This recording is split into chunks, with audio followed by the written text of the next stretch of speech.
see that you need an OG that can do you the best in the worst way. Pop it like a go-go, drop it like a low-low. What's that? It's the GoPro, so I can watch that back. HD slow-mo. I don't care if it's the first date, I'll take you back to my place. We can skip first base, cause a player like me tryna slide into home plate. Clap, clap, make it clap. Lights on, lights off, make it clap. Yeah, make it clap. My name ain't Santa, but you're sitting on my lap. Oh, the way that you pop, girl, makes me go crazy. Show me what you got, girl. You can be my new thing. The way that you move makes me go crazy. Pick it up now, drop, girl. You can be my new thing.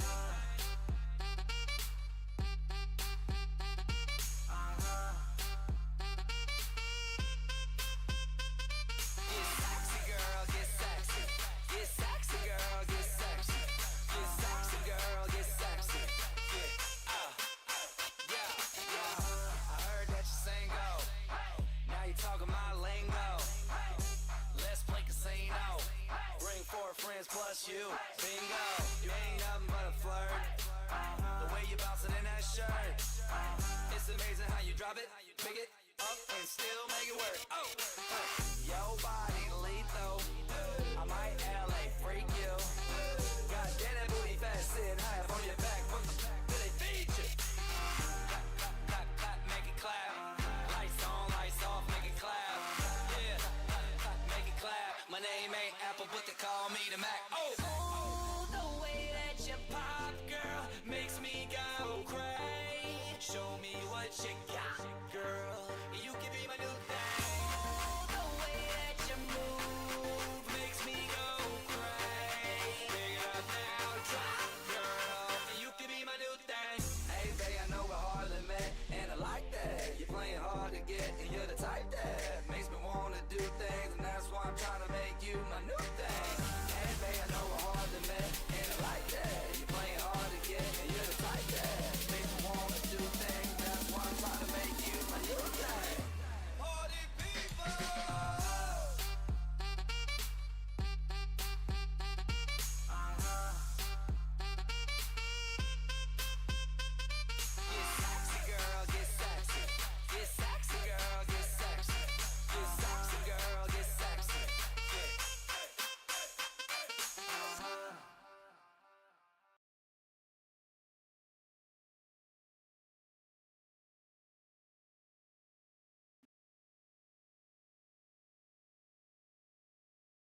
Oh, di carne, people.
Real smart man.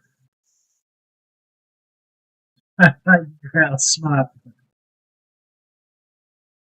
She sent him in there to die by himself, not knowing that she gonna get in trouble.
Still,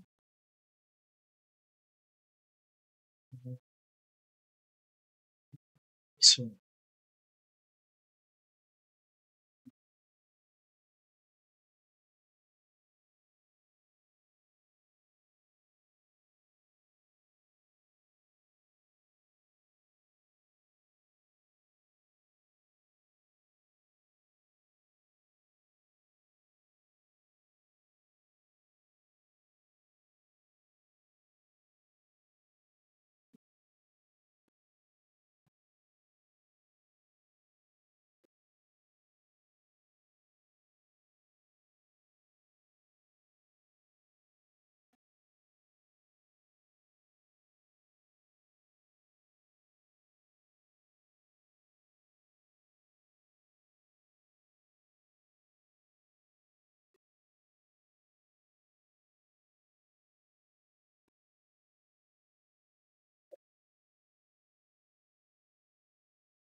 Ô, garoto!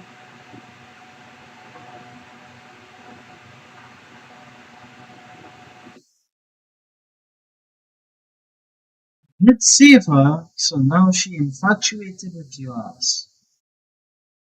Like you know, she's an assassin too.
Suspect.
Save up. So you think gonna happen.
Ayanduri.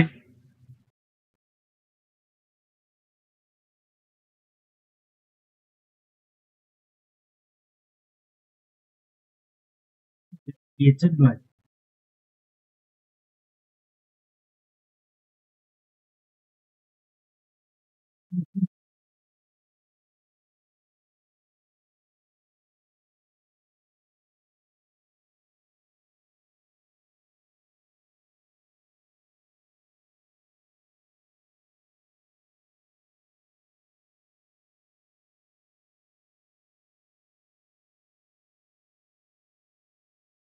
Uh-oh.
Off with your head.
Dangerous man.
Go on, bitch.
ready for more. With a determined leap, he launched himself at another goblin, slashing through with precise and powerful strikes. It was as if Suho had become a force of nature, his movements fluid and unhesitant. It truly was Goblin Slayer time. Standing over the fallen creatures, Suho remained calm and composed.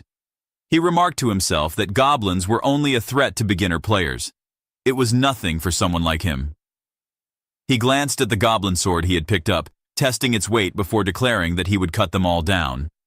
A fierce battle ensued as Suho moved swiftly, the goblin sword in his hands cutting down each enemy that dared to come near. His strikes were powerful and decisive, leaving no room for error. One by one, the goblins fell until there were none left standing. Now alone in the aftermath of the battle, Suho paused, breathing heavily. His anger had not yet subsided. He realized he had gotten too excited, letting his emotions take over. He reminded himself that he needed to stay cool-headed, especially in moments like this. Anger could cloud his judgment, and he couldn't afford that anymore. He looked around, and a thought crossed his mind. If he wasn't mistaken, he had returned to the past for some reason. This was a clear opportunity, a chance to start over from scratch.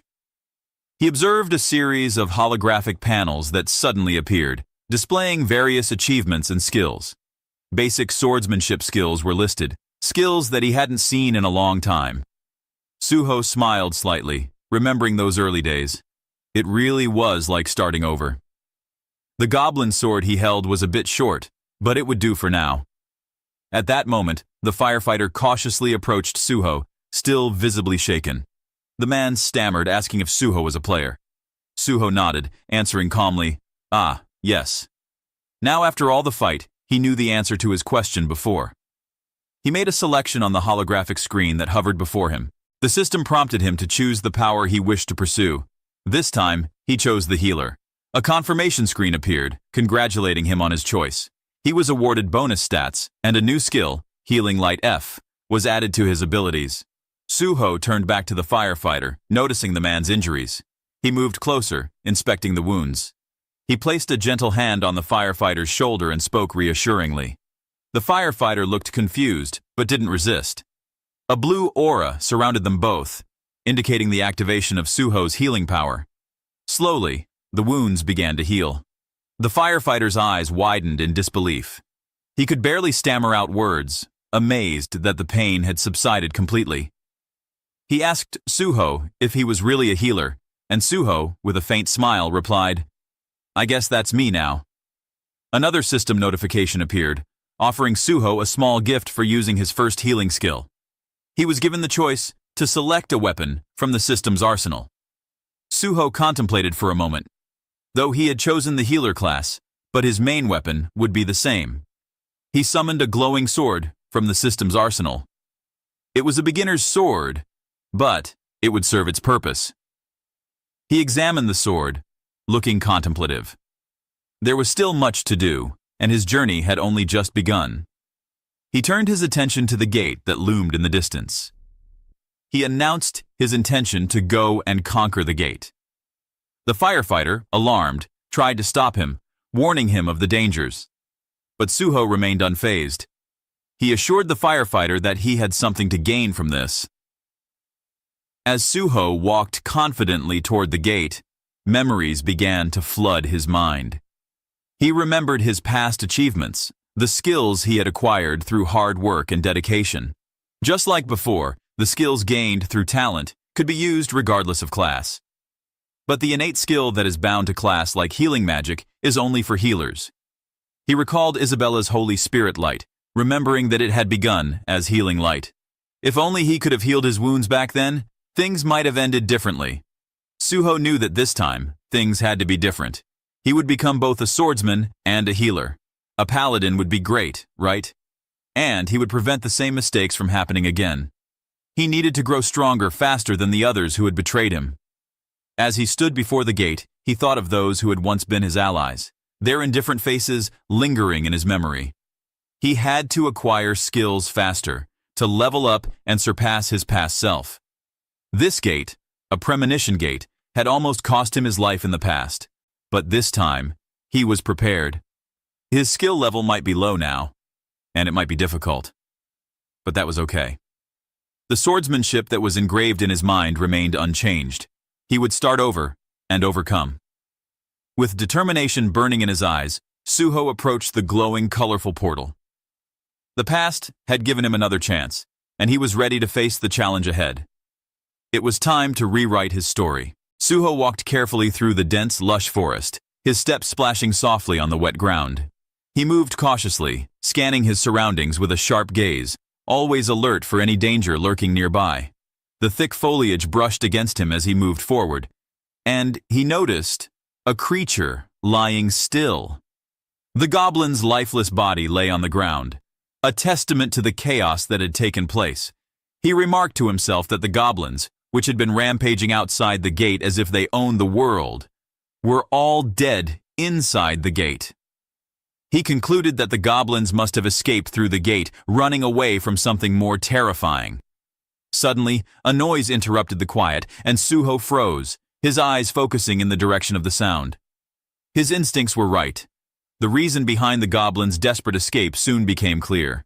Emerging from the shadows were two hobgoblins, their eyes glowing with hostility.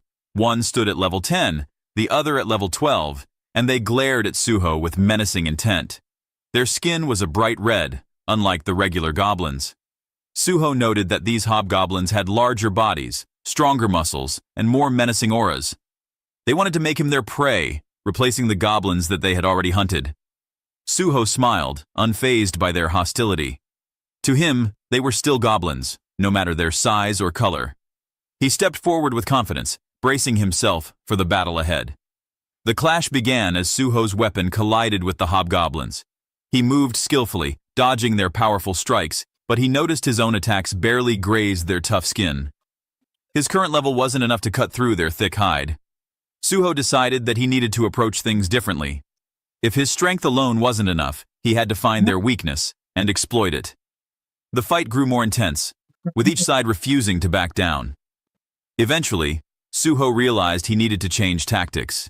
He knew that to beat them, he had to be smart, not just strong. He had to find an opening, a weak point. He soon found his opportunity. With a powerful leap, he jumped into the air, raising his sword, and struck down at one of the hobgoblins with precise force in the eye. The creature recoiled, and before Suho could react, it collapsed at his feet. He looked down at the fallen hobgoblin, a little surprised. He hadn't meant to kill it so quickly. He sighed, realizing he'd done it out of habit. He told himself he would have to be more careful next time. However, there was no time to dwell on his thoughts. A massive hobgoblin appeared in the distance, its muscles bulging as it charged toward him aggressively. Suho's eyes narrowed. He couldn't afford to waste this opportunity. He decided to make use of the hobgoblin until he found another one. The creature lunged at him, but Suho dodged nimbly, slipping away with smooth agility. He knew that repeating a certain action often enough could allow him to acquire a skill related to that action. If he kept avoiding the hobgoblin's attacks like this, he might acquire the dodge skill he needed. He continued to evade, each movement sharper and more precise than the last. Finally, a system notification flashed in his mind. The system congratulated him for mastering dodge. A sense of satisfaction filled Suho as he felt the newfound skill flowing through him. With dodge mastered, his next focus was parrying. He raised his weapon and blocked the hobgoblin's powerful strike with deft precision. Parrying was an essential skill, the foundation for other important techniques, and Suho was determined to master it. After several successful attempts, another notification appeared, announcing that he had now mastered parry too. He looked at his opponent, noticing its stance wavering. Frustration was mounting in the creature, and Suho knew it was time to finish this. With a calm yet confident demeanor, Suho faced the hobgoblin. He had gained what he needed. Now it was time to bring an end to the fight. He moved swiftly, his sword cutting through the air, and the hobgoblin let out a strangled cry before collapsing to the ground. Sunlight filtered through the thick forest, illuminating the scene. Suho looked down at his fallen opponent, knowing that he still had more work to do. There were more creatures out there, and he needed to find them. Suho then spoke aloud, his voice carrying through the forest. He was ready to earn experience points in earnest now. Outside the gate, a few hunters gathered, visibly annoyed. One of them grumbled about someone barging into the gate without permission. They debated among themselves about which faction the one inside the gate belonged to, and one even commented that, if that person ended up dying inside, it would become legendary. Elsewhere, on a cracked city street, two men in suits were speaking with the firefighter before. They seemed confused and frustrated, demanding information about the person who had entered the gate. The firefighter described Suho, explaining that he was a beginner player who had dealt with a group of goblins alone and healed the firefighter's wounds before entering the gate. The firefighter repeated Suho's words, that he had something to gain from it. The men in suits stood amidst the destruction on the city street, goblin bodies scattered everywhere. One of them stared in disbelief, taking in the scene. They hadn't arrived late, yet the goblins had already been dealt with. And the person responsible was a healer. The thought seemed almost ridiculous to them, but the proof lay before their eyes. The goblin corpses, and the healer who had gone into the gate alone. It was strange, too strange. He kept wondering who is the person inside the gate. He looked at the city again, his expression serious as he surveyed the remains of goblin corpses. He pondered aloud that the gate itself must not be too challenging if all the monsters dealt with were merely goblins. But even as he made that observation, his brow furrowed with worry. There was still the undeniable fact that the healer had entered alone. The scale of destruction around him painted an unusual picture, one that didn't fit with the typical abilities of a healer. Not a scratch on him, and yet the goblins had been eliminated easily. The man felt an uneasiness settle into his chest. He couldn't help but wonder what exactly that guy was thinking. It felt reckless, almost like the healer had rushed in without any clear plan, but the results spoke for themselves. And what if, just what if, the healer succeeded in clearing the gate? He turned to a subordinate nearby, urgency evident in his tone as he issued his orders. Any change in the gate had to be reported immediately, and if anyone emerged, they were to know at once. The subordinate nodded in acknowledgement, and the man in the suit took out his phone, his mind set. If that healer really managed to clear the gate, they had to make sure he ended up on their side. It was too risky to let someone of such potential slip away. The scene shifted back to Suho, into the dense, enchanted forest. Suho charged through the trees, his sword flashing as it sliced through hobgoblins, each strike precise and powerful. His movements left a trail of defeated foes, their bodies crumpling to the ground in his wake. He approached a hobgoblin that had stumbled back in terror, its eyes wide with fear. Suho regarded the creature calmly, a hint of amusement playing on his lips. He decided to let it go. He instructed the hobgoblin to bring more of its friends, and with a screech, the creature turned and fled into the forest. Suho watched it go, then turned his attention to his stats. He opened the glowing status window and quickly scanned through his attributes. He thought it best to raise all stats evenly, believing balance to be key. He applied the bonus points, noting how many monsters he had defeated and how easily he had leveled up. A list of skill achievements appeared before him. Suho examined the screen, his eyes skimming over the names. Throw, sidestep, and others he had acquired. He had most of the basic skills now, but there was still more to do. He began searching the body, looking with a focused purpose until he spotted what he was aiming for, a red crystal glowing faintly on the ground. He knelt and picked up the radiant magic stone, inspecting it with a satisfied nod. It was a D-grade stone, something that wouldn't have interested him in the past. But times had changed, and right now, he needed the money. He estimated that he could sell it for 50,000 won. After some further searching, he managed to find another stone hidden among the dead hobgoblin, bringing a small smile to his face. This would be enough for now.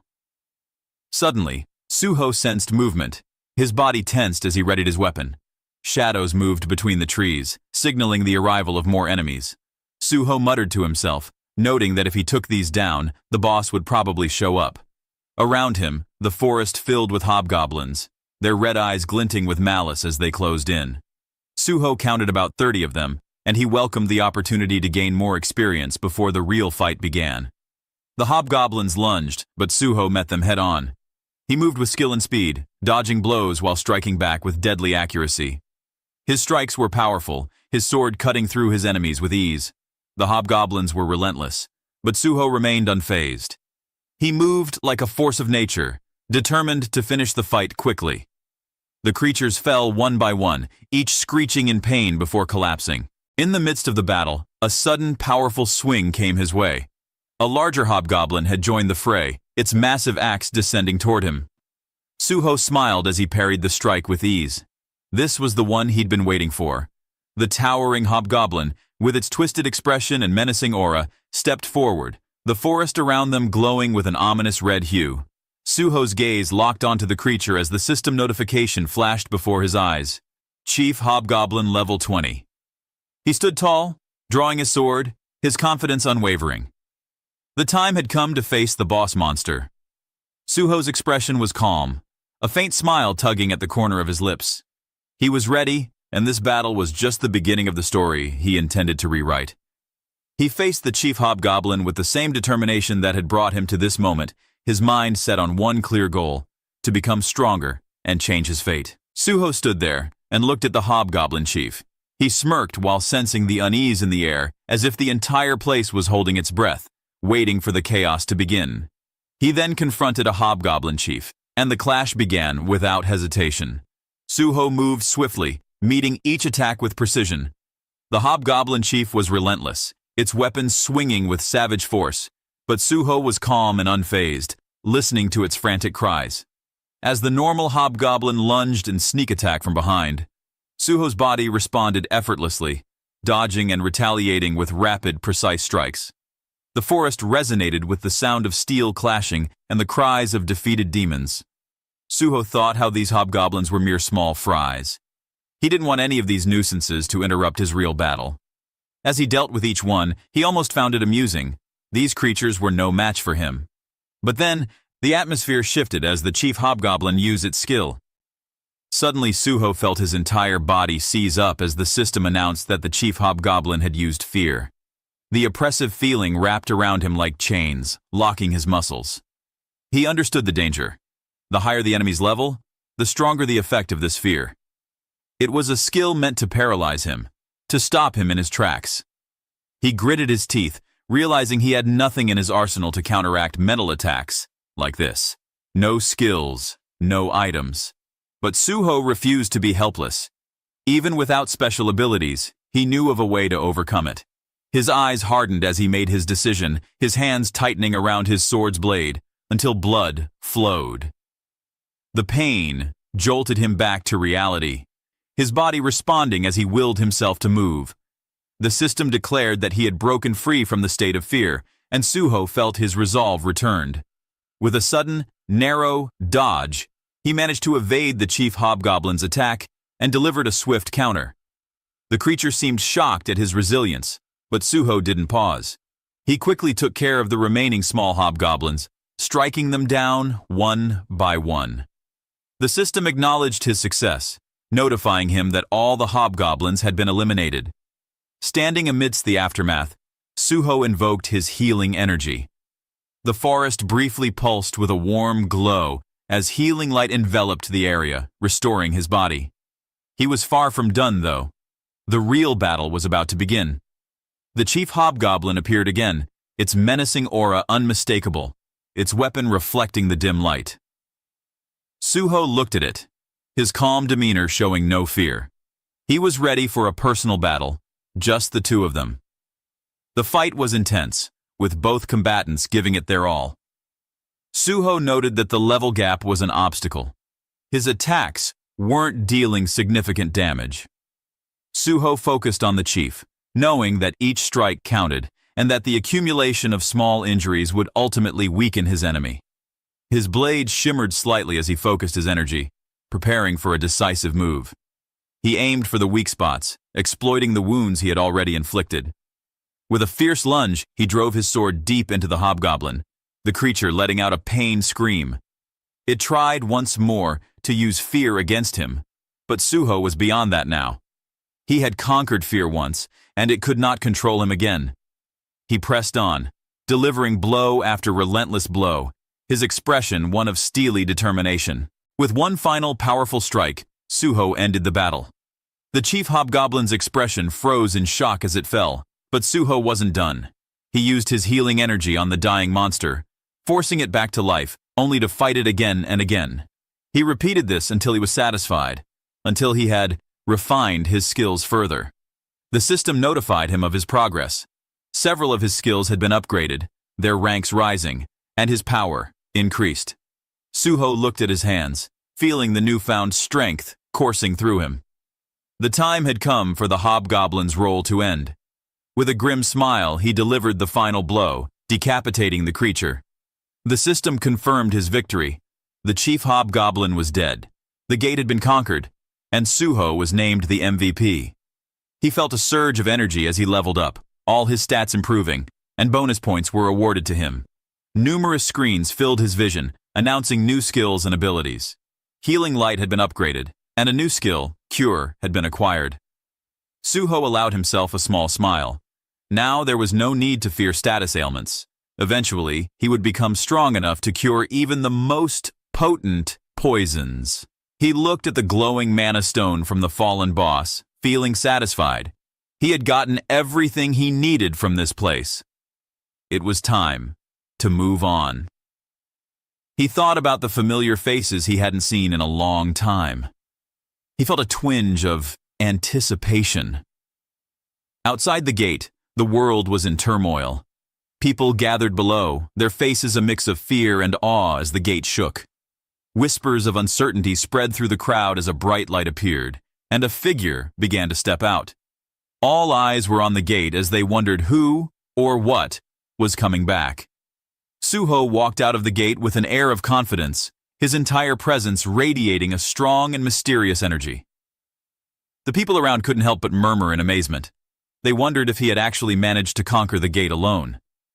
The crowd was filled with disbelief, and the question of whether he truly was alone echoed repeatedly among them. Many scouts frantically approached Suho, trying to catch his attention. They introduced themselves from the Immortal Guild, another one representing the Hwarang Guild, and they all attempted to introduce themselves and wanted to scout him. However, Suho simply ignored him, leaping down decisively and landing smoothly before the crowd. He moved forward with purpose until he reached a man in a suit, extending his hand confidently. The man seemed puzzled by the sudden interaction. Suho greeted him, and it turned out that the man was Jung Chulman, the team leader of the South Korean Hunter Association. Another man in a suit standing next to Chulman asked if he knew Suho, but Chulman admitted that he had no idea who this person was. He was genuinely confused. Later, as the sun began to set, the scene shifted to the large building labeled as the South Korean Hunter Association. In an office there, Jung Chulmin sat at his desk, facing Suho. Chulman appeared deep in thought, trying to recall their first meeting. He remembered when Suho confidently greeted him and shook his hand. Suho had introduced himself, and then stated that he had business with the association, mentioning that he was planning to get a hunter's license. Chulmin was taken aback. Issuing a hunter's license was no small matter, and from what he could gather, this wasn't even a license renewal. It appeared that Suho was an unregistered hunter. Chulmin's thoughts focused on what that meant. Suho was a newly awakened player, and considering his abilities, it was surprising. Healer class was often considered the weakest among the 4 main class categories, yet Suho had conquered a gate alone. As he examined Suho's hunter aptitude test results, it seemed more like the results of a warrior than a healer. This intrigued him. Suho remained calm, even casual, as he ate something while waiting for Chulman's response. Suho, noticing Chulman's hesitation while examining the results, asked if there was an issue, but Chulman said there was nothing to worry about. Chulman confirmed Suho's name, An Suho, and began inquiring about his background. He was curious about what Suho had done before becoming a hunter. Suho admitted he was just a college dropout. When Chulman asked further, Suho explained he hadn't done well in college. He smiled lightly, making the statement seem less serious. Chulman wondered if he had been a medical student, but Suho revealed that he had studied physical education instead. This confused Chulman even more. Typically, people who chose to be healers came from medical backgrounds. Choosing to be a healer, despite having a physical education background, seemed unusual. Chulman then asked why Suho chose the healer path instead of becoming a warrior or an archer. Suho smiled again. revealing that he hated getting hurt. This reason was simple yet unconventional, which amused Chulman. He couldn't hold back his curiosity any longer. He asked Suho how he had managed to conquer the gate alone. Suho reflected on the past events, remembering the battle with the hobgoblin. He explained that there wasn't much of a plan or strategy. When he entered the gate, a hobgoblin had attacked him, and he fought back just to survive. Chulman was startled when he heard the mention of the hobgoblin. Suho confirmed it was indeed a hobgoblin and proceeded to open his inventory. In an instant, glowing magic crystals appeared. He placed them on the table, explaining that he had obtained them by killing not only a hobgoblin, but also its chief. Suho admitted that he didn't really know the value of these magic crystals, so he asked Chulman to handle them. Chulman, still processing what he had heard, agreed to take care of it. He grabbed one of the crystals and began preparing it for processing. Despite his shock, he focused on the task at hand. He then turned to Suho, asking if he was truly committed to becoming a hunter. And Suho confidently confirmed that he was. He had made that decision the moment he awakened as a player. Chulman couldn't help but comment on how significant that decision was. However, in his mind, he found it to be somewhat impulsive. He asked Suho if there was a particular reason behind his choice. Suho smiled and observed that Chulman was not very good at hiding his thoughts. The conversation became more serious as Suho shared his reason for wanting to become a hunter. He explained that he had lost his entire family because of gate shock. He hated monsters and gates deeply, and he thought that becoming a hunter could help him fight back. He admitted that entering the gate alone had been an emotional choice, driven by a desire to ease his own frustration. However, killing the monsters had not given him the relief he sought. The clots in his heart were still there. Suho realized that his purpose was more than just killing monsters. He wanted to ensure that no one else would have to go through what he had experienced. He wanted to protect people from losing their loved ones to monsters. With a serious expression, he stated that he wanted to work for everyone's safety. Chulman looked at Suho with a sense of awe. Suho was determined, and his purpose was clear. He wanted to become a hunter of the South Korean Hunter Association, not just for himself, but for the greater good. His expression was firm, signaling that this was a significant and final decision. Chulman explained to Suho that becoming part of the Hunter Association meant living as a civil servant hunter. He pointed out, with a hint of hesitancy, that their pay was considerably lower compared to what hunters earned in private guilds. It wasn't just a little less. It was quite a significant difference. Suho listened attentively, his expression remaining calm but resolute. When it was his turn to speak, he made it clear that he already knew about the lower pay. But for him, what mattered more than the money was something different. He valued free access to various gates, the priority to conquer them, and the authority that came with being part of the South Korean Hunter Association. Additionally, he sought the power to impose strict punishment for player crimes, something that only the association could truly offer. Chulman blinked at Suho's words, genuinely curious. He asked what exactly Suho meant by wanting those privileges. He then thought to himself that most people would probably prefer to work in an office rather than going out to conquer gates. Chulman leaned back, surprised by what he was hearing, thinking aloud if something like this was even possible. Chulman clarified that, in reality, while the Hunter Association did indeed have the rights to conquer various gates, those rights were often auctioned off to private guilds. The reasoning was simple. There was no logic in risking one's life to attack dangerous gates for a low government salary. He continued, saying that people often spoke of becoming a hunter civil servant as a form of altruism. However, most people aimed for it because it was a stable job, where they could make a living without entering gates, working in administrative roles instead. Most civil servants, he said, would do anything to avoid entering the gates. However, An Suho was different. Suho wasn't just interested in the stability or the pay. He spoke of public safety, and he was someone willing to work directly in the field. Chulman found himself in awe. He saw Suho as an ideal civil servant hunter, someone who truly cared about protecting people, an embodiment of patriotism. He was perfect in that sense. Chulman couldn't help but feel overwhelmed. He admitted, half-jokingly, that he was so happy it made him feel dizzy. Suho, seeing Chulman's reaction, leaned forward with concern, asking if he was all right. Chulman quickly composed himself, clearing his throat and adjusting his demeanor.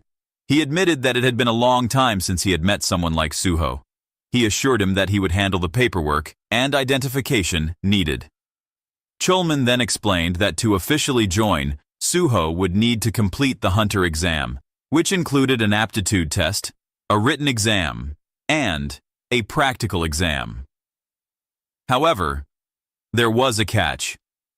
With a slightly troubled expression, Chulman revealed that registration for the current year's exam had already closed, and that the exam day was actually tomorrow.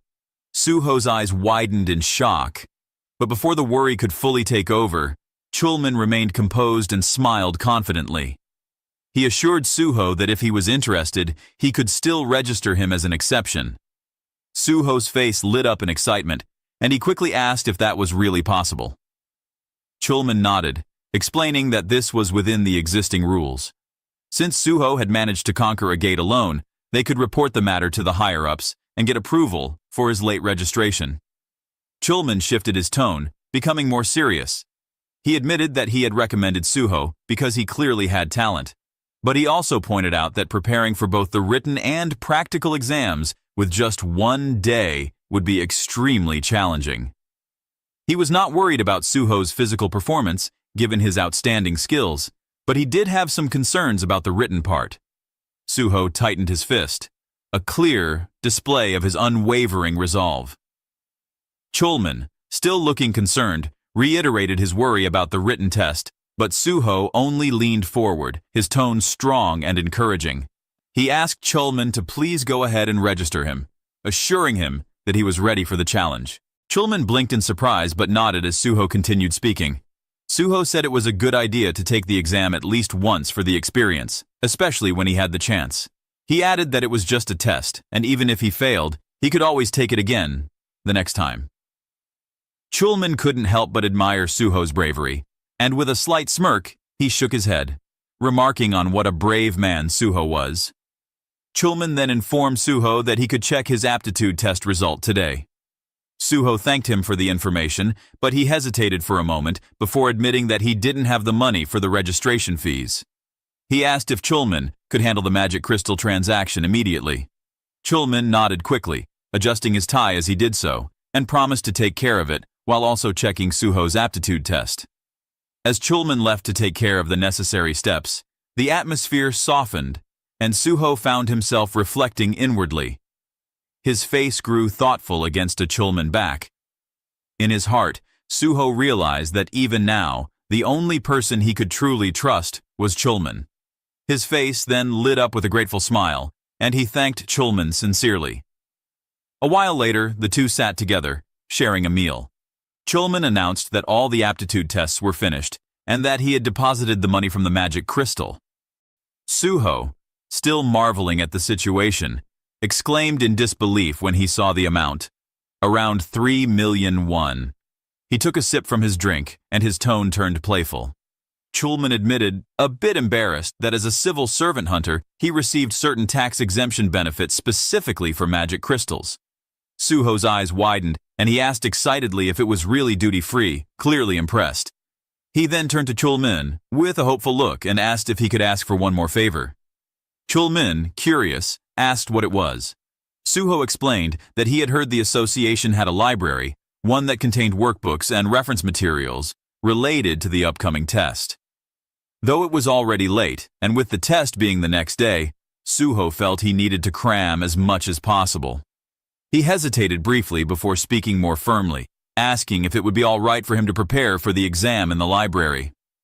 Chulman broke into a wide, enthusiastic smile, raising both of their drinks in excitement. He enthusiastically told Suho that, of course, he could use the library. Suho's face brightened, and he thanked Chulman once again. The next scene unfolded in a brightly lit library, with Chulman proudly gesturing at the vast collection of books. He informed Suho that he didn't need an employee card when he left, so he could feel free to study there as long as he needed. With a cheerful wave, Chulman wished Suho the best of luck on his test tomorrow and walked away, leaving Suho in quiet contemplation among the towering shelves of books. As Chulman walked away, Suho watched him, his gaze softening with a mix of admiration and guilt. He muttered to himself that Brother Chulman was still the same as before, always a kind and trustworthy brother. Suho thought to himself that Chulman didn't know yet, but he would one day become the president of the association. Suho sighed, admitting it had been hard pretending to know nothing.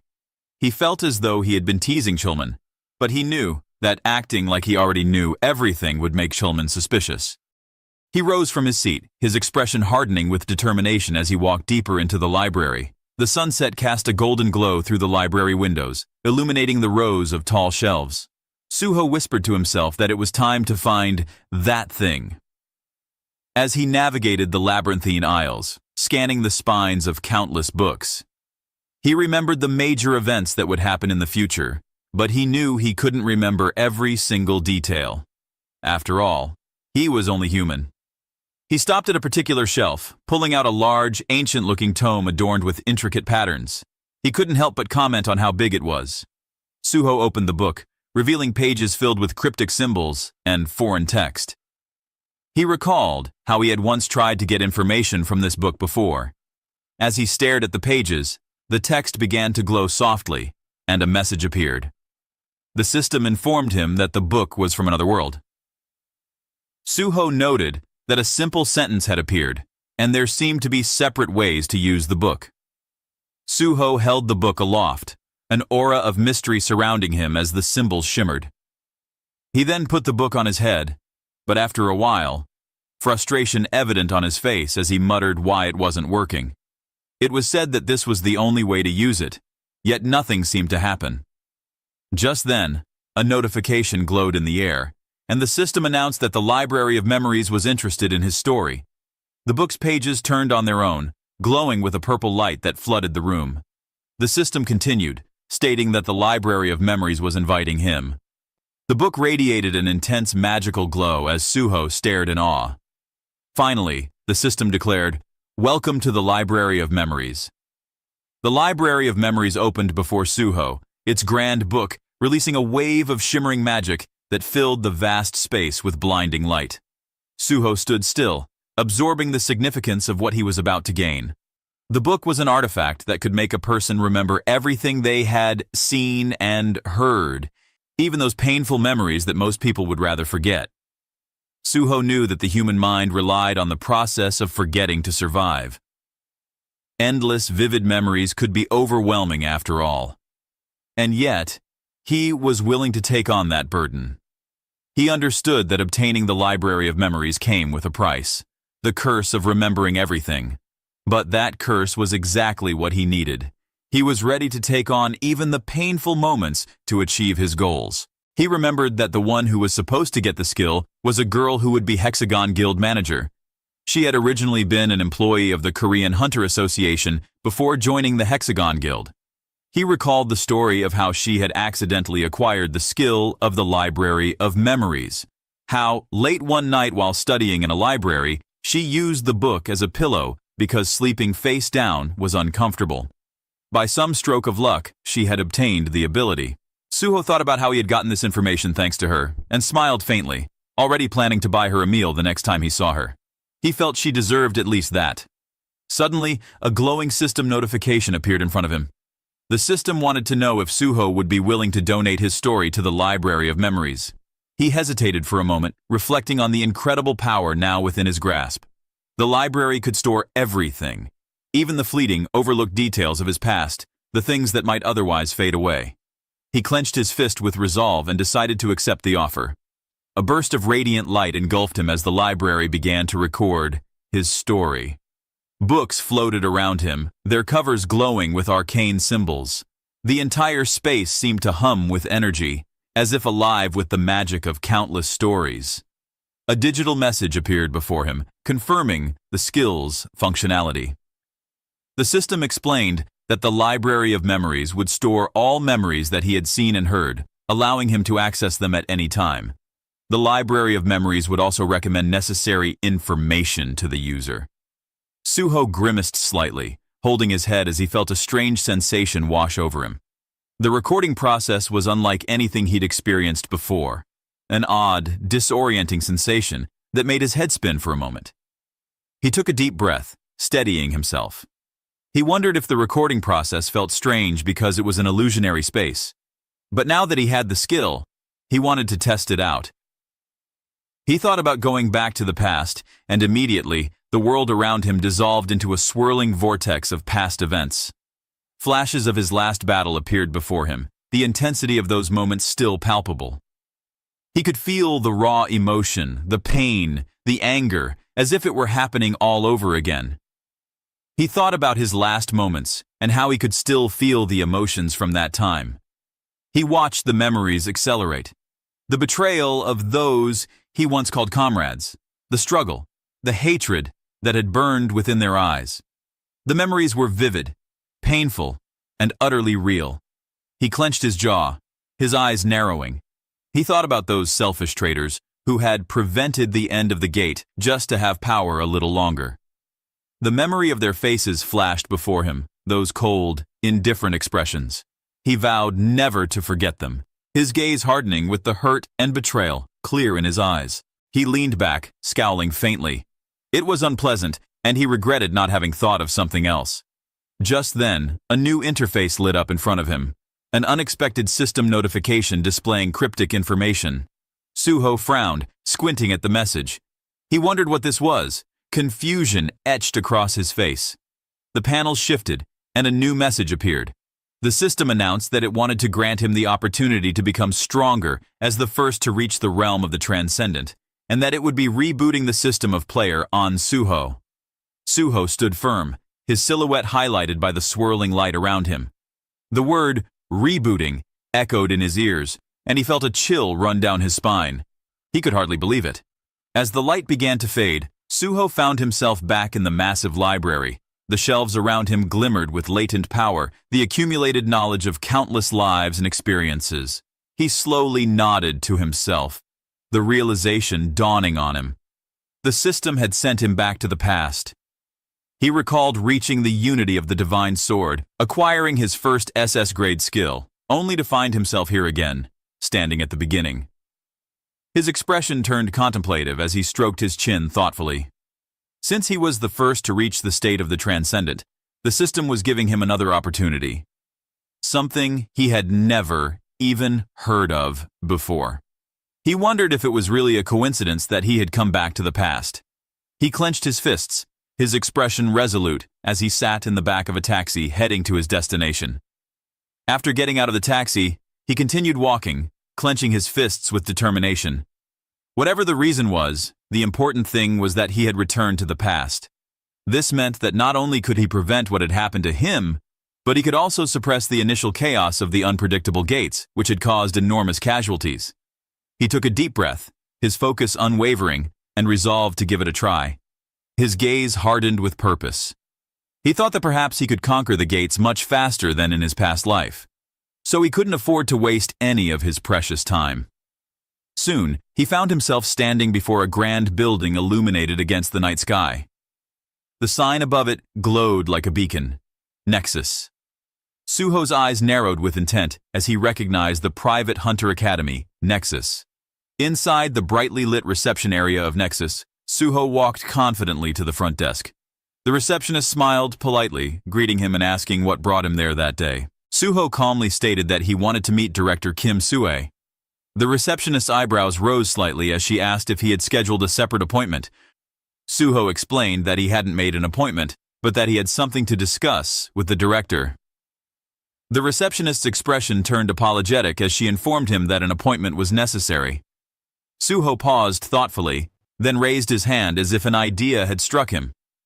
He asked if she could just pass along a message, telling her that the solo conqueror of the Sindorum Station pre-catastrophe gate was there. The receptionist's eyes widened briefly in shock, and she quickly nodded, picking up the phone to make the call. The scene transitioned to a hallway leading to a door labeled Director's Office. Inside, Director Kim Sue, a composed and elegant woman, stood behind a sleek desk. She greeted Suho politely when he entered, introducing herself as the Director of Nexus Academy. Suho returned the introduction and sat down as she gestured to the chair across from her. The two sat across from each other, the atmosphere kinda awkward yet charged with mutual curiosity. Director Kim spoke first, mentioning that she had heard about him being the solo conqueror of the Sindorum pre-catastrophe gate, and asked what brought him to Nexus.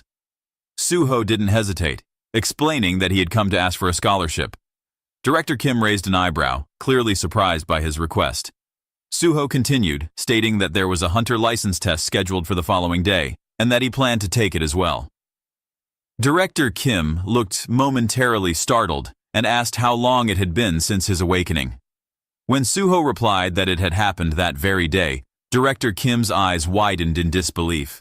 She quickly flipped through a set of documents on her desk, stammering as she tried to process what she had just heard. She asked if she understood correctly, that he was an unregistered hunter who had awakened that day, and yet would be taking the hunter license test tomorrow, all while being the solo raider of the pre-catastrophe gate in Cinderim.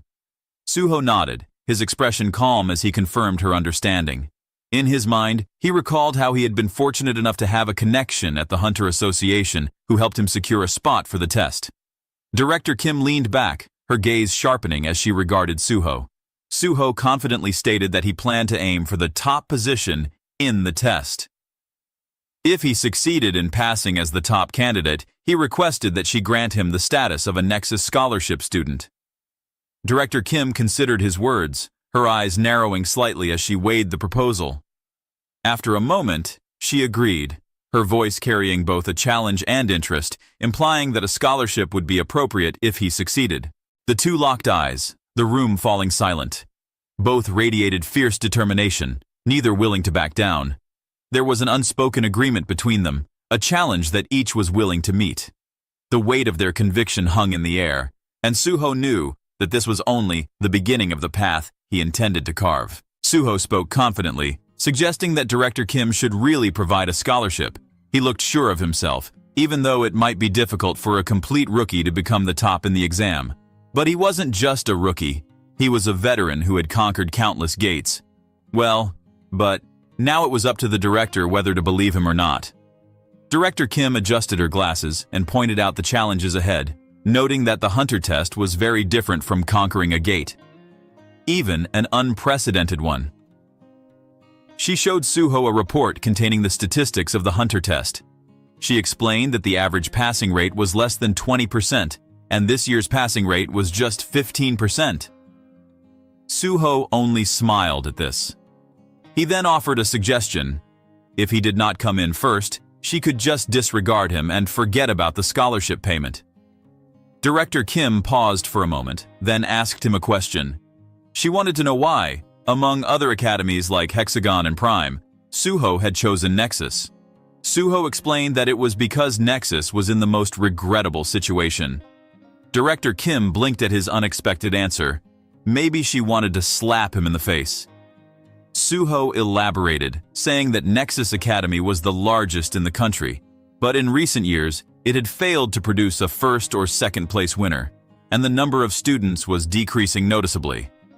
Director Kim sighed, acknowledging that, sadly, it was true. As Director Kim adjusted her glasses thoughtfully, she considered the implications of Suho's proposal. They needed to start showing results, but there wasn't an outstanding student who had grown significantly. What if she accepted Suho's offer, and he really did come out on top? The lone conqueror of the Cinderim Station Gate who passed the hunter test with the highest score, An Suho. If this news spread, Nexus Academy would benefit greatly. It was an appealing proposal. There was just one thing left to address. Director Kim asked Suho how much money he expected from the scholarship. He then asked how much the top student scholarship was. Director Kim explained that it was a full refund of the tuition fees for that year, along with an additional 30 million won as a congratulatory bonus. Furthermore, the top student would have the option to join the Nexus Guild immediately if they desired. Suho nodded in appreciation, as expected from the largest academy. However, Director Kim suspected that Suho might not have expected so much. She asked him with a casual tone how much he would honestly like. Suho thought for a moment and then smiled. He suggested 300 million won, considering the benefits that came with passing as the top student and the size of the academy. He pointed out that 300 million won wasn't much for Nexus Academy. Director Kim looked a bit taken aback by the amount, but eventually nodded, agreeing to his terms. "All right," Director Kim said, nodding. She offered Suho a proposition. If he passed as the top test taker, she would pay him the 300 million won. She suggested they draft a contract, and for now, asked Suho to look around the academy. The scene transitioned to a new location near a clock tower as the evening turned to night. Suho took in the sight of the expansive academy grounds and thought about how massive Nexus was. It seemed even larger than an amusement park. Once he enrolled, he knew he wouldn't lack anything. Nearby, another man laughed, clearly excited about the academy, mentioning that it was the largest academy in South Korea. As Suho and the man walked together, Suho's thoughts wandered. He noticed someone far off in the distance, training on the playground. It was hard to see clearly, but it looked like a student. The man guiding him commented that it was Daehan, the most dedicated student. Suho raised an eyebrow and asked, "Is he training like that every day?" The man nodded, confirming that Daehan trained at this hour regularly. Suho watched as Daehan practiced with a weapon, swinging it with precision. The man guiding Suho called out to Daehan, reminding him that practice was important, but that he also needed to take care of his body. Daehan turned toward them, smiling confidently as he replied that, being a third-year student, he needed to work even harder. Suho observed Daehan and recognized him immediately. He remembered forming raid parties with Daehan in his previous life. Back then, Daehan had become the top tanker in the country, known for his immense mental strength and defense. It was unfortunate that the role of pure tankers had declined over time. Suho's gaze fell on the battle axe Daehan was wielding. It was different from the shield that had suited him so well in the past. It seemed that Daehan had yet to find his true calling. Suho decided that this was an opportunity. Since Daehan would eventually join Nexus in the future, Suho thought it would be wise to build a connection with him now and later bring him into the Korean Hunter Association. Suho smiled and introduced himself as An Suho. They exchanged greetings, and Suho looked at the battle axe Daehan held. With curiosity, he asked if Daehan planned to use the axe as his main weapon. Daehan looked a bit unsure but explained with enthusiasm that he aimed to be a melee user. He had consulted others, and they had recommended the battle axe. They had said that such weapons needed to suit one's physique from the start, and in terms of destructive power, nothing could match the battle axe. Suho asked if Daehan had only been using the battle axe, and Daehan nodded, admitting that he was a bit of a slow learner and that it had taken him 2 years to become proficient with it. Suho lost his word, suddenly felt a slight headache. Internally, he thought that the problem was that the battle axe didn't fit Daehan's aptitude at all. He couldn't tell if it was perseverance or just stubbornness, but Daehan should have tried switching weapons if his proficiency wasn't improving from the start. Daehan looked at Suho curiously, sensing his contemplation, and asked if there was any problem. Suho had a serious yet contemplative expression, as he thought to himself that the largest academy in the country was surprisingly lax. He then spoke up, suggesting that Daehan use a weapon he felt comfortable handling. After all, players would receive stat adjustments, and with the skill correction effect, one could quickly increase proficiency. Suho noted that the battle axe didn't seem to suit Daehan. Daehan seemed confused, and Suho elaborated that the fact it had taken Daehan 2 years to become proficient with the battle axe indicated a lack of synergy. He explained that while the battle axe had high destructive power, the gap that occurred after an attack was too long. If there were no countermeasures to handle that interval, Daehan would be vulnerable to counterattacks. Moreover, Suho pointed out that Daehan's size was too large to be protected by a tank if he wielded a cumbersome weapon like the battle axe. Daehan was surprised by Suho's assessment. He admitted that he had been using the battle axe for 3 years now, and it felt like all that time might have been wasted. Suho reassured him, saying that if Daehan had the perseverance to handle an unsuitable weapon for that long, his true aptitude might be closer to that of a tank. A tank? Daehan repeated, clearly surprised. Suho nodded and suggested that Daehan should wear a kite shield on his left arm and hold a one-handed bludgeon in his right hand. He added that Daehan's practical scores would likely improve significantly if he made the switch. Daehan hesitated, asking if it wasn't too late to change positions, especially with the test being the next day. Suho asked him what he thought was the core of a party. Daehan guessed it was the mage, but Suho shook his head. He explained that the core of a party was the tank, who had to draw aggro and protect the mage and healer for the party to function properly. Suho encouraged Daehan to wield a shield and use another primary weapon besides the shield to use crowd control in various ways. Daehan nodded slowly, Suho's words making sense to him. Daehan smiled and said he would give it a try. Suho praised him for not being discouraged and for making rational decisions quickly. Daehan thanked Suho and walked away, determined to practice. As Daehan left, the man guiding Suho turned to him and asked if he was an instructor. Suho looked surprised and shook his head, saying he wasn't. The man commented that Suho seemed to have a deep understanding of weapon synergy and hunter advice, which was unusual for someone without a license. Suho smiled and replied that he was not an instructor, but knew a bit in that area. Suho, wanting to change the conversation, asked if the contract was ready, noting that some time had passed. The man nodded, informed him that he had just received a call about it, and suggested they head back to the director's office. The scene transitioned to the next day, under a clear morning sky. The South Korea Hunter Association was bustling with examinees, all holding their weapons and preparing for the hunter's license test. Everyone seemed to be in peak condition, except for one man. An Suho, the lone conqueror of the gate, sat looking exhausted. He muttered to himself that he was tired from wandering around too much the previous day. He could see many people gathered there. Candidates were lined up, awaiting their turn for the preliminary drug test, which was intended to catch any instances of doping. The announcer's voice echoed through the facility, instructing everyone to line up by their assigned numbers. Suho, already weary from the demands of the day, sighed inwardly as he rubbed his temple.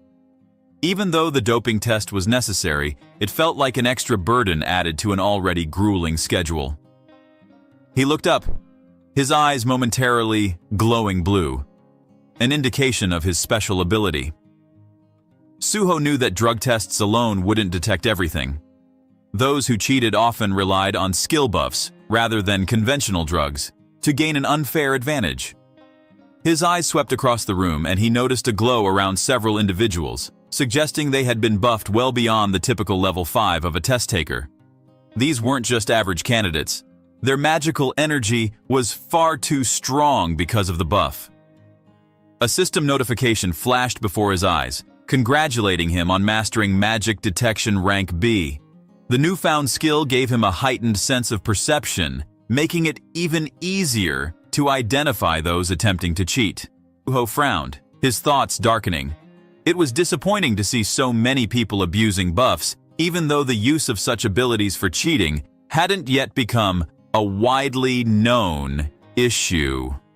He decided, at that moment, that something had to be done about it. Suho's eyes wandered up to the balcony, where he caught sight of team leader Jung Chulman waving enthusiastically at him. Suho allowed himself a small smile. At least there was one person here he knew he could trust. While Suho waited, he overheard some of the other candidates talking among themselves. They were lamenting the difficulty of the written exam, with one expressing worry about needing to retake it. Another nodded in agreement, describing the exam as insanely difficult. Suho couldn't help but feel a little smug. Thanks to the Library of Memories, he had breezed through it without issue. He almost felt like a cheater himself, though it was for a different reason.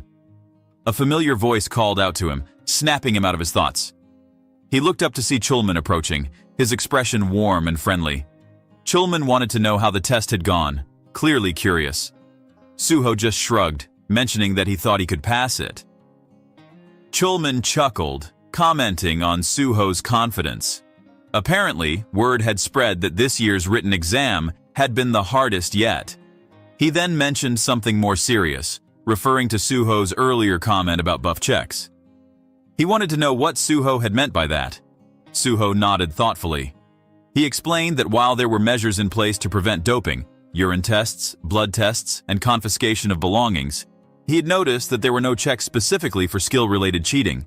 He suggested that conducting a magic detection scan might help identify those using illegal buffs, Chulman's eyes widened slightly, and he thanked Suho for the information, promising to look into it before the practical test began. As he turned to leave, he paused and looked back at Suho. Chulman expressed that he personally hoped Suho would succeed, mentioning how much he would like to work with him in the association. He encouraged Suho to do his best in the practical test. Suho nodded, appreciating the encouragement. It felt good to have someone rooting for him. The loudspeaker crackled to life, drawing everyone's attention. The announcement informed the candidates that the test would be postponed by 2 hours due to dive capsule issues. They were instructed to have lunch in the cafeteria and wait in the lounge or training area for a while. Suho allowed himself a sigh of relief. The delay would give Chulman time to implement the buff check, which might mean a cleaner, fairer test for everyone. With 1,200 candidates and a passing rate below 10%, Suho estimated that the cheater purge might reduce it even further, down to 7% or so. But that would mean that those who passed were truly the best, and Suho liked the idea of being surrounded by pure, top-notch talent. He decided to use the extra time to keep an eye on the other candidates. Maybe there would be someone among them worth noticing. Suddenly, Suho's attention was pulled away by the sound of a commotion. A young man was approaching a much larger candidate, challenging him to a sparring match. The young man was loud enough to draw everyone's attention as he insisted on a match. The larger man was clearly annoyed, demanding to know who the young man was and telling him to get lost. The challenger persisted, making it clear that he didn't want to fight, just spar. He taunted the larger man, implying that he was scared of revealing his skills. Suho watched the scene unfold with mild amusement. It was always interesting to see the dynamics between hunters. Sometimes a little confrontation was all it took to reveal a person's true character.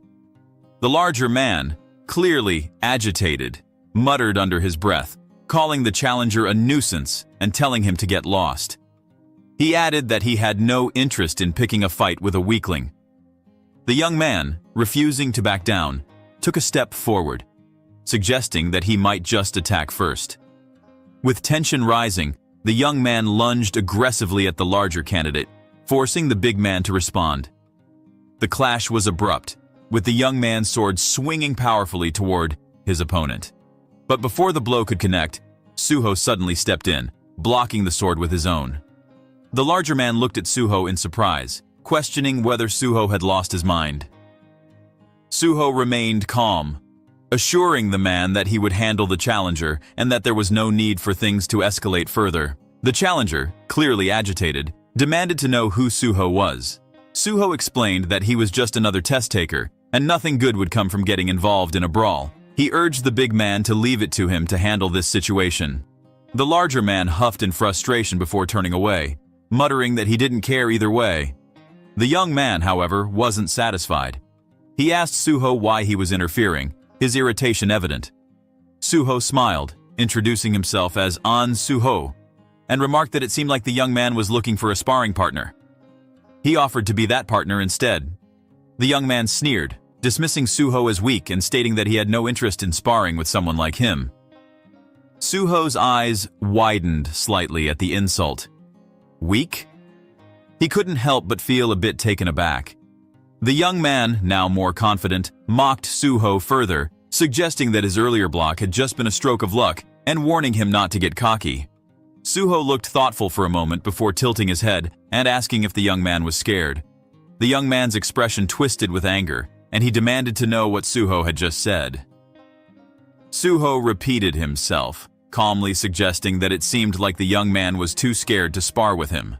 The provocation worked, and the young man, now furious, declared that he was ready to teach Suho a lesson. He had been bored anyway, surrounded by nothing but cowards, and Suho had just made himself the perfect target to be a punching bag. Suho smiled, noting that the young man had accepted his challenge. Around them, people began to murmur, suggesting that they should head to the sparring arena and get the supervisor's approval for an official match. The group moved to a spacious, empty arena, bright and open, with spectators casually gathering in the stands to watch. Some of the onlookers shook their heads, commenting on how unnecessary it was to cause a scene on such an important day. Others dismissed the participants as attention seekers. An official stepped forward, addressing Suho and the young man as they prepared for the sparring match. The official explained that only training weapons provided by the association would be allowed, and that he would stop the match if things got out of hand. He then gave a signal, with a quick movement of his hand, declaring the start of the sparring match. The two competitors faced each other, each wielding a wooden sword. The atmosphere grew tense as they engaged in a rapid exchange, their movements precise and powerful. Suho's opponent swung aggressively, aiming to overpower him with brute force. Suho, however, moved with practiced ease, blocking each strike and watching his opponent carefully. The young man, clearly frustrated, shouted that he would tear Suho apart. He lunged forward, but Suho blocked the attack effortlessly. Suho looked at him with a mix of surprise and disappointment, asking why he was so weak. His expression turning disdainful, remarked that his opponent was completely weak, hardly worth the effort. The young man, now furious beyond reason, shouted insults at Suho, his rage palpable. Looking at the person in front of him, Suho felt the tense atmosphere hanging in the air. He recalled who this person really was. His name is Park Yong, the skilled swordsman, who emanated a fierce energy as a red mist swirled around him. A man whose eyes gleamed with an insatiable thirst for power, the same thirst that had driven him to fight the strongest opponents he could find, always craving greater mastery over his swordsmanship. Over time, his pursuit of strength had taken a darker turn, transforming him into a feared hunter-killer, relentless in his quest for dominance. Suho stood on the sidelines, his eyes narrowing as he recognized Park Yong. Memories from his past life flickered through his mind. Park Yong had been formidable back then, but tragically misguided. Suho knew he had to prevent Park Yong from making the same mistakes again. He reflected on Park Yong's potential, feeling a sense of obligation to intervene before the swordsman lost himself in the darkness once more. He smirked as memories of his past life flashed before his eyes. He remembered Park Yong's strength well, having faced him before. The swordsman had been formidable back then, but Suho saw now the raw, unrefined nature of his skills. He sighed, thinking that it was surprising to see Park Yong in this test area. His skills had been impressive before, but he still lacked experience and the refined precision needed to master his skills.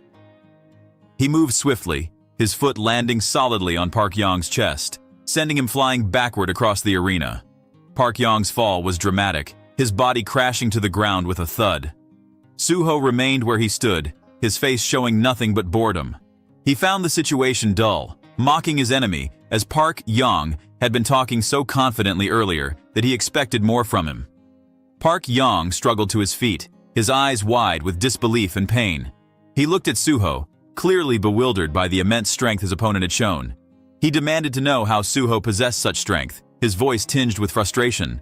Suho merely shrugged, suggesting nonchalantly that rushing at him wouldn't work, and questioning if Park Yong really wanted to continue. Suho observed Park Yong's stance, concluding that this must be Park Yong's first time facing a level 10 opponent, as the strongest he had likely fought before was a level 5. Despite the setback, Park Yong wasn't disheartened. A smirk tugged at his lips as he found something interesting in Suho, something he hadn't encountered in a long time.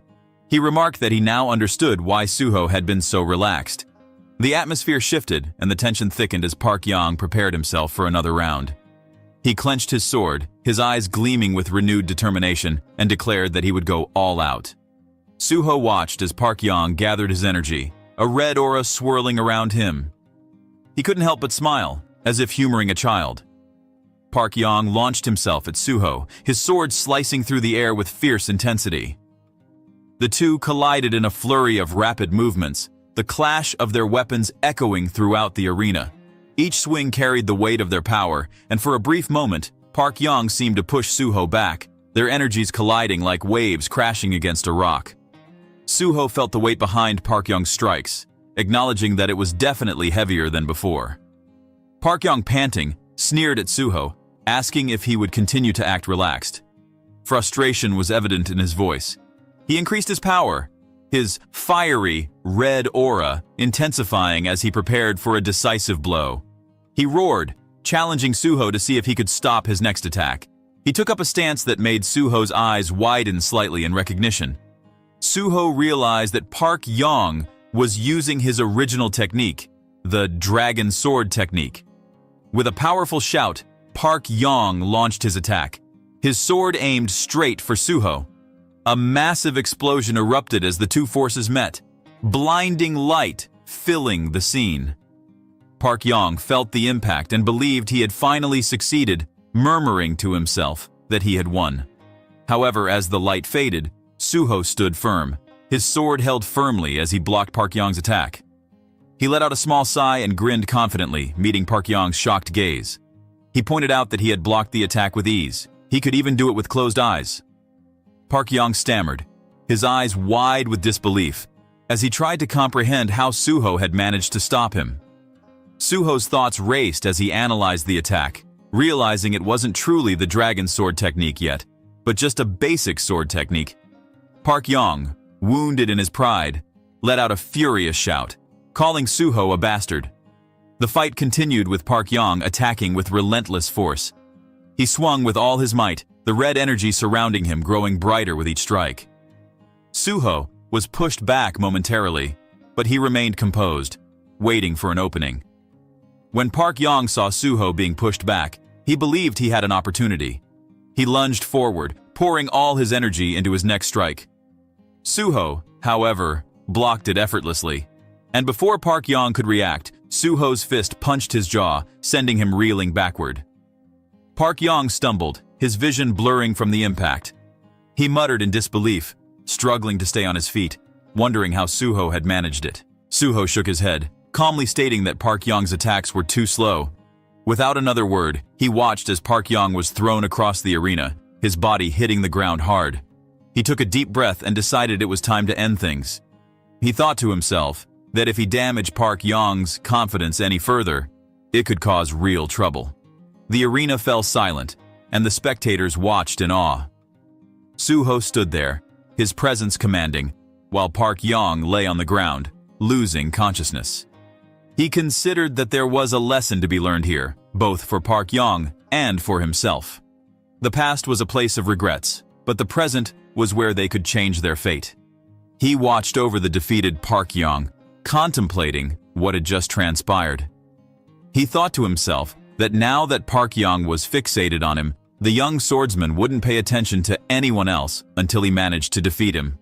Well, of course, that dream won't be happening. Suho couldn't help but think that the testing center would become much quieter now. He called out for the supervisor, who looked so shocked right now. When the supervisor finally responded, his voice carried a hint of nervousness, clearly unsettled by the big fight before. Suho explained, almost casually, that he had accidentally knocked Park Yong out and requested the supervisor to take care of him until he regained consciousness. The supervisor nodded, acknowledging the request with understanding, and assured Suho that he would handle it. The scene then shifted to the test area. Numerous technicians were bustling around, and several capsules could be seen in the high-tech lab. Suho observed the area carefully, noting that there seemed to be more skilled managers now than before. He suspected they were likely buff doping inspectors disguised as technicians, scrutinizing the candidates closely. Suho stood by a capsule, watching as the technicians worked. He overheard a conversation nearby, with someone complaining about not being compatible with the capsule and being directed elsewhere for testing. A technician tried to calm the person down, urging them to follow along for now. Eventually, it was Suho's turn. He was instructed to lie down in one of the capsules. He nodded, complying without hesitation. The technician overseeing him explained that if he felt any strange sensations during the dive process, he should press the button to request emergency assistance. Suho acknowledged the instructions, indicating his understanding. The technician initiated the dive, and the high-tech interface lit up, showing the progress as the system connected to Suho's consciousness. A system voice announced that the Hunter practical test program was now activated, and the dive progress began. The connection was completed, and the healer practical test scenario started. As the scene shifted, Suho found himself standing in the middle of a reddish cityscape. The environment was desolate, with crumbling buildings and debris scattered everywhere. He remarked that this particular exam was known for its difficulty, especially considering the low pass rate for healers. His thoughts interrupted by the sight of a young girl crying while kneeling on the ground. She appeared to be injured, and Suho approached her cautiously. The devastated urban area seemed almost lifelike, with screams echoing in the distance, adding to the tension of the scene. Suho observed the destruction with disbelief, unable to fathom how the association had set up such an intense scenario. He muttered to himself that the Great Hunter Association seemed to have no sense of moderation. The whole test felt like it was designed to be traumatizing, and Suho couldn't help but feel a wave of fatigue and frustration wash over him. He sighed heavily, clenching his fist as he considered the situation.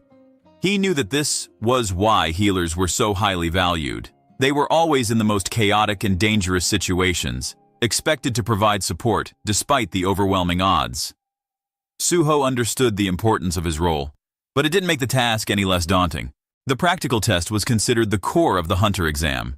It was the real deal, where every aspiring hunter's ability to fit into their chosen class was thoroughly tested. For warriors, mages, and archers, it was all about combat prowess. Their simulation scenarios shifted every year, and passing criteria varied accordingly. One-on-one battles, one versus many, how long they survived and how many enemies they defeated played a large role in their final score. However, for healers, the practical test was different. Their path was not about defeating enemies or overpowering adversaries. Instead, it revolved around the virtue of sacrifice. To the examiners, a healer who could heal well was important, but one who could risk their life to save others was even more valuable. The test was about more than magical power or skill. It was about putting others before oneself, no matter the cost. The higher scores went to those who put their safety on the line to protect others. Suho readied himself for the task, standing before the simulation setup. He pondered the absurdity of the challenge. Healers in this test often needed to die while protecting their assigned patient. The system had brought him back to life once already. The thought of dying again for a test made Suho sigh deeply. He looked at the sword stuck in the ground and walked toward it with a determined stride. He smiled faintly, holding the sword firmly as he considered how absurd it was to be expected to die willingly.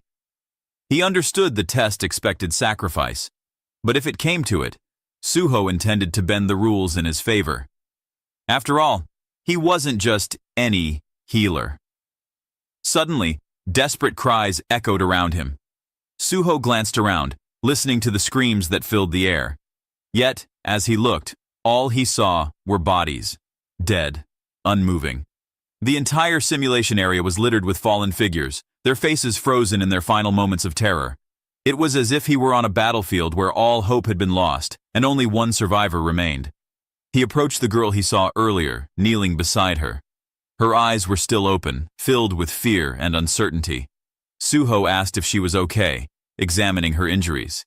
She struggled to speak, her voice trembling as she warned him that they would be back, and that they needed to run away before they returned. Suho shook his head and reassured her that rescue teams would arrive soon. He promised to keep her safe until then. He knew what he had to do: protect her until the very end. Meanwhile, in the real world, the exam facility was bustling with activity. Pods lined the room, each one occupied by a test taker undergoing their own simulation, their minds immersed in the virtual challenges. One of the test takers stepped out of his pod, his expression tired and disappointed, muttering to himself that he could have done more as he rubbed his neck. A staff member, a woman in a neat uniform, gave him an encouraging smile and thanked him for his hard work, instructing him to gather his personal belongings and head home. The man nodded slowly, still deep in thought as he walked away. On a nearby screen, his results were displayed. Kang Jin Young, Class Archer, time, 9 minutes 4 seconds. His time wasn't particularly high, and as the woman looked over the scores, she sighed. The woman remarked that maybe the difficulty was high, as the season's scores seemed particularly low. Then she asked another staff member how long the examinee inside his watched pod, Suho, had been in the simulation. The other staff, Director Shin, looked up from his own screen and replied that it seemed like Suho had been in there for quite a while. The woman looked surprised, noting that it had been 30 minutes, which was far longer than the usual 15-minute mark. She leaned closer to the screen in the pod, confirming the time. 30 minutes and 21 seconds. She let out an exclamation of disbelief. It piqued her interest, making her wonder just what kind of person was behind this score. Director Shin and the woman were observing the real-time feed from Suho's simulation. They watched as Suho wielded a sword, fighting off creatures while keeping his patient safe. The woman was incredulous, commenting on how good a fighter he was and asking if he was a warrior. Director Shin clarified that Suho was actually a healer. The woman scoffed, suggesting that Director Shin was lying, pointing out that Suho was holding a sword. Yet he gestured toward the screen, asking her to take a closer look. On the screen, Suho was indeed fighting with a sword, his movements fluid and powerful, but it wasn't just about the swordplay. The woman watched closely as Suho used healing skills in between attacks, his focus constantly shifting back to the injured woman he was protecting. He healed her injuries, kept her shielded, and fought off the approaching monsters with skill and precision. The woman expressed her disbelief, noting how amazing it was that a healer could fight like this. She wondered aloud if Suho would be disqualified for not getting beaten to death, given how it usually demanded sacrifice. Director Shin explained that there was actually no reason for disqualification. He pointed out that the healer's main goal was to protect the patient until the end, and Suho was doing just that while fulfilling all the requirements. The screen showed Suho fending off monsters, always staying close to his patient, never abandoning her. He kept healing her whenever she needed it, his focus unwavering. Director Shin emphasized that Suho was properly escorting and staying close to the patient, healing her when needed, and risking his life to protect her. Since all conditions were met, there was no reason to disqualify him. Even the practical program system didn't intervene. The woman nodded slowly, smiling as she realized that the top student in this practical exam had likely been decided. Back in the simulation, Suho stood in the darkened landscape, gripping his sword tightly. Several small green lizard creatures approached him, their movements aggressive and hostile. Suho eyed them calmly, unsheathing his sword in a smooth motion. As the creatures lunged, he swung the sword with great precision, striking them all with one hit. He muttered to himself that it wasn't enough, deciding he needed to be a little faster. He sped up his movements, his body flowing seamlessly as he evaded and attacked. The creatures swarmed, but Suho was ready, his weapon slicing through them with determination and skill. A system notification suddenly appeared before him. The system acknowledged that his level of understanding of the skill footplay was very high and congratulated him for mastering footplay. Suho smiled, feeling satisfaction. He reflected that, as expected, even if this place was virtual reality, if they were on Earth, no one could escape the surveillance of the system. He understood how the system worked. It detected his physical movements, acknowledged his mastery, and allowed him to progress, even within this simulated environment. He noted that although the experience gain rate was lower compared to physically overworking the body, it was still perfect for skill training. In addition to swordsmanship, he also gained various skills. He upgraded all the sword skills he had acquired to A rank. It might not give experience points or items, but it was satisfying enough. Another notification appeared, glowing softly, congratulating him for upgrading his horizontal slash skill to rank A. Suho envisioned a grid of skills, considering their potential growth. He mused that if he could acquire all the basic skills related to swordsmanship and raise them all to A rank or higher, he could obtain a technique like Park Yong's Dragon Sword technique. Right? Suddenly, the system notification glowed brightly, unlike any other notification he had seen before. It almost resembled a portal, glowing with intense energy. Light surrounded Suho, signifying a major achievement. The system informed him that his understanding of swordsmanship was higher than anyone else's, and that it was impressed by his unique swordsmanship. The system offered to fully acknowledge it and asked if he wanted to register a new swordsmanship skill by integrating basic sword techniques and basic footplay. Upon registration, a new rank would be assigned, and he could name it himself. A satisfied expression appeared on Suho's face. This was it, what he had been waiting for. He raised his head, his eyes shining with the determination. "Welcome back, my sword, my guardian sword." Suho stood before the glowing digital screen, his eyes reflecting the brightness of the announcement. The system's message hung in the air, offering him a unique opportunity. It asked if Guardian Sword was the correct name for the new skill he had created. Suho nodded slightly, a smirk playing on his lips, confirming that it was.